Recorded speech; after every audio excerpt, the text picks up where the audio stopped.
आराम से हो रहा था। सर मैं आपके पास लौट रही हूँ इसी पर, बहुत आराम से हो रहा था। तो क्या आईएसआई अंडरवर्ल्ड का पूरा जो कनेक्शन है ये क्या और भी ज्यादा खतरनाक हो जाता है? क्योंकि अभी तो सिर्फ कुछ गिरफ्तारियां हुई हैं, लेकिन प्लान बहुत बड़ा था। मैं सर लौट रही हूं आपके पास, लेकिन इस बीच ये भी बता दें अपने दर्शकों को कि इस पूरे मामले पर अंडरवर्ल्ड डॉन और दाऊद इब्राहिम के करीबी छोटा शकील से न्यूज 18 ने एक्सक्लूसिव बातचीत की, जिसमें उसने डी कंपनी के आतंकी कनेक्शन को नकार दिया। न्यूज 18 इंडिया से आज भारतीय एजेंसियों को एक बड़ी कामयाबी मिली है। 6 आतंकवादियों को गिरफ्तार किया गया, जिसमें 2 आतंकवादी पाकिस्तान में आईएसआई की सरपरस्ती में ट्रेनिंग लेके आए हैं। और यह खुलासा हुआ है कि अंडरवर्ल्ड डॉन दाऊद इब्राहिम के जो भाई हैं अनीस इब्राहिम, उन्होंने इस ऑपरेशन में अपनी भागीदारी दिखाई है। जो वेपन्स, लॉजिस्टिक और जो हवाला का जो पूरा नेक्सस है उसमें उनकी भागीदारी थी। आप अंडरवर्ल्ड के एक पुराने आदमी हैं, दाऊद इब्राहिम के करीबी हैं, आपका पहला रिएक्शन क्या है इस पूरे मामले पर? सर मैं पहली बात तो यह है कि डी कंपनी में कोई आतंकवादी नहीं है। हमारी जंग जो है गैंगस्टर लोगों से है और उनसे लड़ते हैं। आतंकवाद से हमारा कोई लेना नहीं। अगर आप लोगों ने पकड़ा है तो एजेंसी का काम है, पुलिस का काम है कि वो चेक करें, उसके बाद आप मुझे फोन करके सवाल कर सकते हैं। ये कोई मतलब ही नहीं बनता है। सब जो चीज भी वहाँ हुई है सब गलत है, हमारा कोई लेना देना नहीं। लेकिन छोटा शकील, दो लोग हैं, ओसामा और जिशान, जो भारत के रहने वाले हैं। उन्हें मस्कट के रास्ते पाकिस्तान पहुंचाया गया। पाकिस्तान में ईरान के पास, कराची के पास एक जगह है, वहां पर आईएसआई ने उन्हें ट्रेनिंग दी। और बताया जा रहा है कि अनीस इब्राहिम इस पूरे नेक्सस में शामिल थे। क्या ये माना जाए कि अंडरवर्ल्ड 2 खेमे में बटा हुआ है, क्योंकि आपका अलग खेमा है और अनीस इब्राहिम का अलग खेमा है? या आपको पता थी ये जानकारी कि अनीस इब्राहिम इस तरह का काम कर रहे हैं? देखिए, सबसे पहली बात तो ये है कि इसमें कोई बटे हुए लोग नहीं है, सब एक ही है।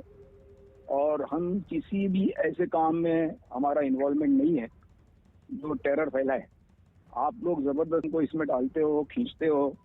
ये अभी लड़के जो पकड़े गए हैं उनसे आप इंक्वायरी करें सही तरीके से।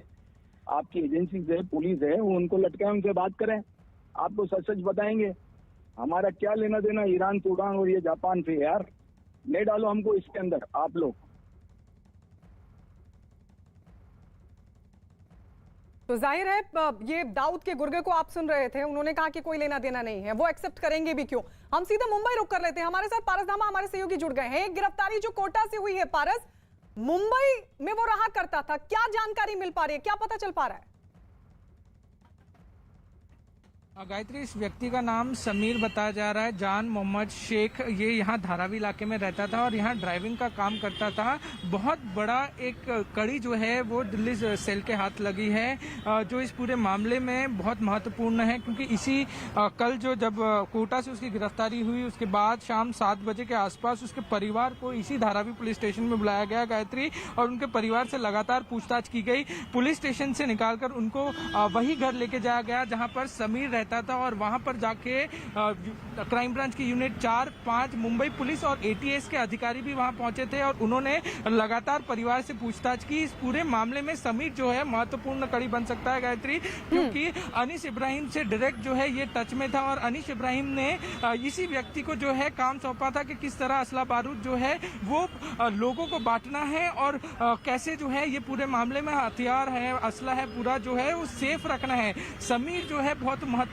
कड़ी हो सकती है इस पूरे मामले में, गायत्री, जिसकी जांच जो है अब 3 एजेंसीज कर रही हैं मुंबई में। मुंबई एटीएस है, धारावी पुलिस है, साथ ही साथ जो है क्राइम ब्रांच की यूनिट 4 और 5 भी लगातार उनके परिवार से पूछताछ कर रही है। पूछताछ कर रही है कि क्या इस पूरे मैटर में, इस पूरे मामले में क्या परिवार के लोगों को कुछ पता था।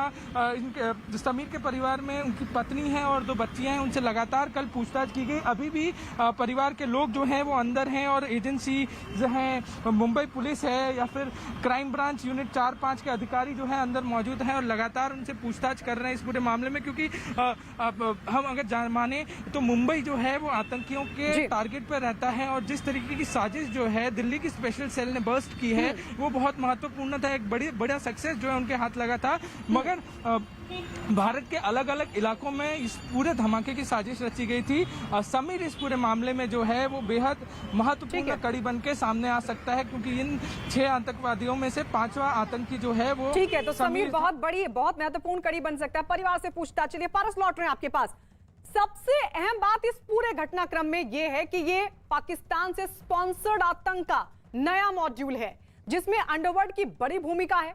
माना जा रहा है कि 1983 के मुंबई बम धमाकों के बाद पहली बार दाऊद इब्राहिम की भूमिका खुलकर सामने आई है। दावा किया जा रहा है कि अंडरवर्ल्ड की एक टीम ने न केवल आतंकियों को ट्रेनिंग दी, बल्कि पूरे ऑपरेशन की फंडिंग भी अंडरवर्ल्ड ही कर रहा था। अंडरवर्ल्ड की भूमिका से जुड़ी जानकारियां गिरफ्तार किए गए आरोपियों से पूछताछ के जरिए सामने आई हैं। लेकिन जैसे जैसे पूछताछ आगे बढ़ेगी, जांच भी आगे बढ़ेगी और इससे जुड़ी जो और जानकारियां हैं वो भी निकलकर सामने आएंगी।